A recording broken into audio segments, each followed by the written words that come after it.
উন্নত চিকিৎসা সেবা নিশ্চিত করতে বাংলাদেশে স্পেশালিস্ট হাসপাতাল স্থাপনে আগ্রহ প্রকাশ করেছে চীন। ৩০ মার্চ রাজধানীর ফরেন সার্ভিস একাডেমিতে আয়োজিত ব্রিফিংয়ে প্রধান উপদেষ্টার high representative doctor Khalilur Rahman এ তথ্য জানান।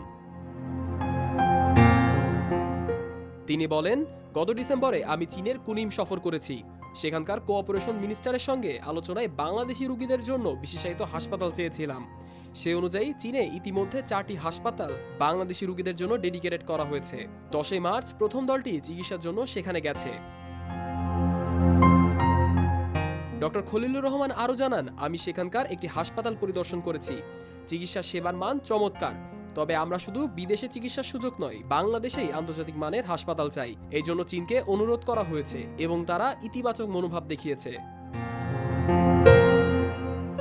বাংলাদেশ বিনিয়োগ উন্নয়ন কর্তৃপক্ষের নির্বাহী চেয়ারম্যান আশিকুর চৌধুরী বলেন, দেশের বাইরে চিকিৎসা নিতে প্রতি বছর বিপুল অর্থ বেরিয়ে যায়। ভারত, সিঙ্গাপুর, থাইল্যান্ডের পর এবার চীনেও চিকিৎসা সুযোগ তৈরি হয়েছে। তবে আমাদের চাওয়া বাংলাদেশে একটি অত্যাধুনিক হাসপাতাল গড়ে তোলা হোক। চীন এই প্রস্তাবে ইতিবাচক সাড়া দিয়েছে।